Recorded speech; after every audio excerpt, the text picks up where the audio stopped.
On that very cold day in February, the whole world and all Ukrainians witnessed something that we never thought we would see anywhere, not to mention in the middle of Europe, a place that 80 years ago endured World War II, and Russia started their brutal, genocidal, unprovoked, unjustified aggression.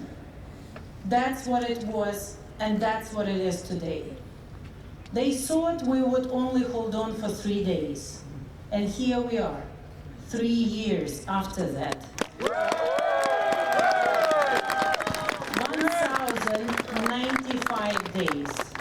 1,095 days of every horrible war crime and crime that you can only imagine. Let's not forget that. Let's not forget Bucha. Let's not forget Izium. Let's not forget Mariupol. Let's not forget brutal bombings of Kharkiv, Kyiv, Lviv, Odessa, every place on our map. Let's not forget Crimea, which was attacked 11 years ago, also in February, and illegally annexed, and is occupied for 11 years by the same enemy.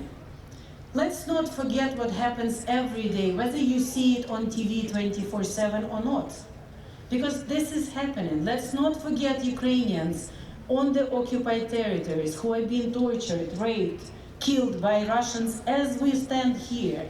Every day we are here in safety. There are people suffering. Let's not forget tens of thousands of Ukrainian children who are kidnapped, because this is what it is into Russia, who are put for speedy adoptions, who do not know whether they will see their parents or their country again. This cannot be forgotten, and this cannot go unpunished. Now, this 1,095 days were not only a story of horrible war crimes and tragedy. It's a story of unbelievable courage and bravery.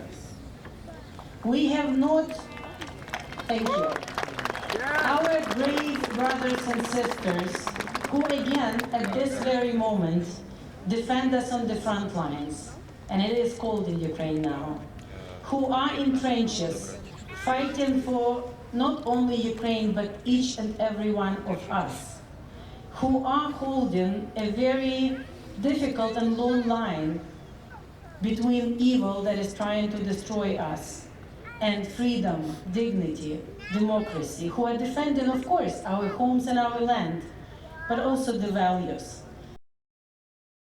Hello. Hello, everybody. Pretty chilly today, right? So first of all, I want to start from saying just thank you, not just for veterans that are here, but also for the actual warriors that are right now fighting for the democracy and representing the face of democracy from the strongest point. Thank you very much for all our guys on the front lines. That's pretty chilly there today. I also want to take a chance to thank you for the organizers, Her Excellence, Ambassador Mercara, and all the ambassadors, our friends that joined us today. Especially, I really want to say, be grateful for giving a shelter to my wife, my sister, and my mother in the beginning of the war. We will never forget that help, and we will always remember that help. Thank you very much to the European Union.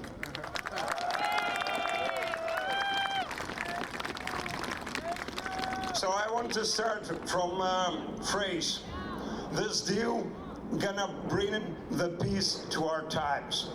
That was the phrase that Premier Minister Chamberlain said after making a deal with Adolf Hitler that was mentioned today.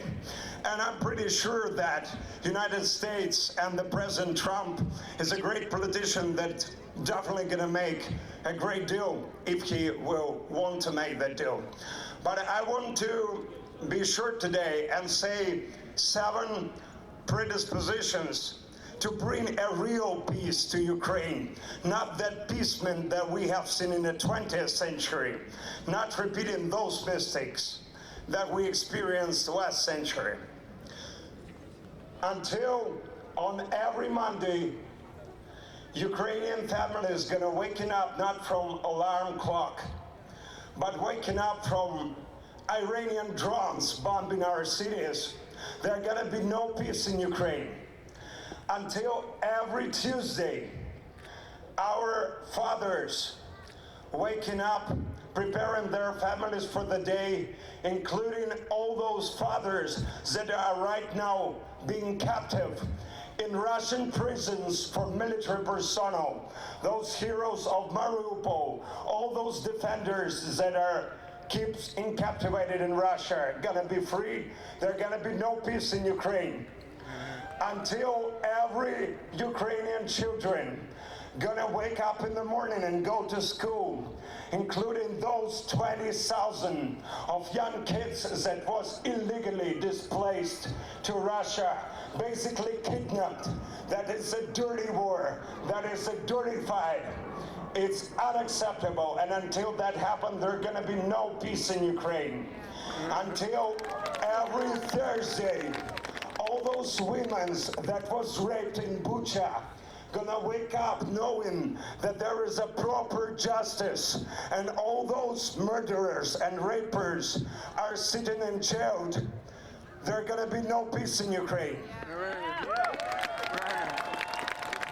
Until every Friday, my brother in arms fighting with North Korean soldiers that stepped into this war absolutely with no reasons, just to have fun and kill people, kill Ukrainians, just to train their troops.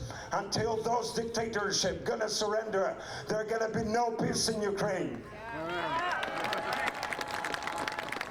Until every Saturday, Russian leader of Orthodox Church keeps saying, go to Ukraine, kill them, and you're gonna be in heaven. There's gonna be no peace in Ukraine. Until every Sunday, me personally and my family gonna come to those churches that I loved, that are destroyed by Russian rockets, destroyed by Russian artillery. Until all those churches will be rebuilt by confiscated Russian assets, there's gonna be no peace in Ukraine.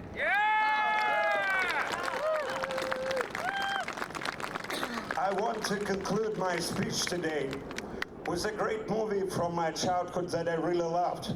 It's called Spider-Man. It's an American movie.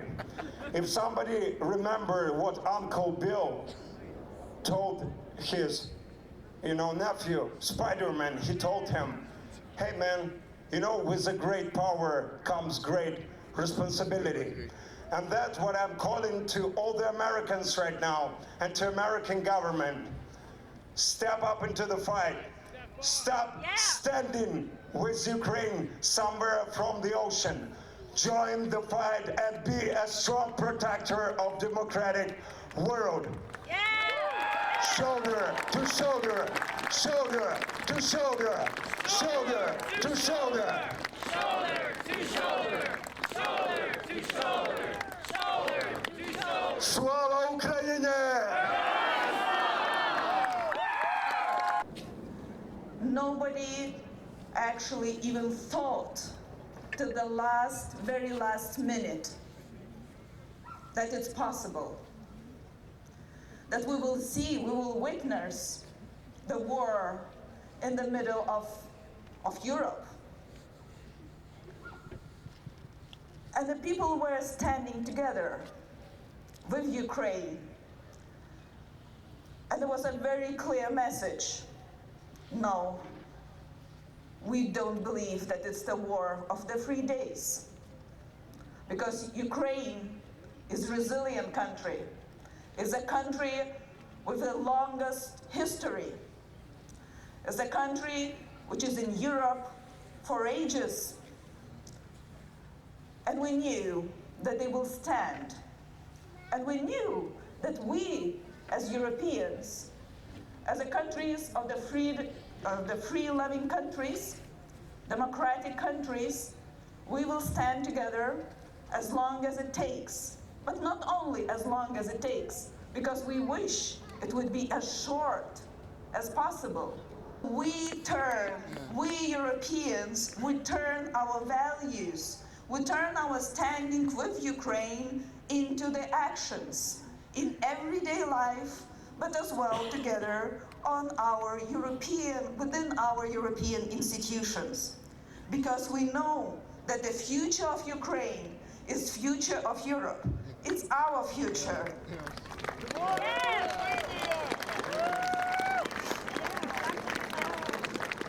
We train Ukrainian soldiers. We finance weapon delivery. We provide humanitarian support and financial stability for economic system. And we are leading, and I think this is the most important part of our job. We are leading international efforts towards Putin's accountability for the crimes he committed.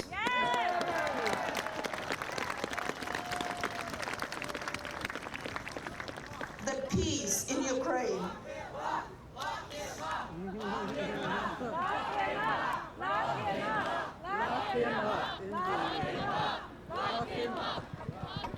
We will.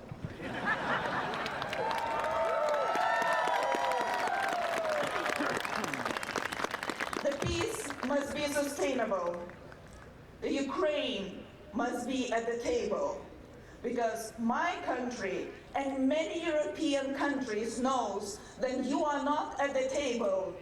You are for the menu, and we will not let it happen again. Putin has to stop daily attacks on Ukraine. He has to withdraw his military from Ukrainian territory. He is an aggressor, and we can never reward an aggressor. And let me be very clear, especially for the American friends here. Life under Russian occupation is hell, because we know it, we witness it, our parents witness, our grandparents saw it, and we don't want to come back. They deported our people, they deported during the Soviet Union, as they are deporting Ukrainian children right now. So we, Europeans and Americans, we must stand united with Ukraine.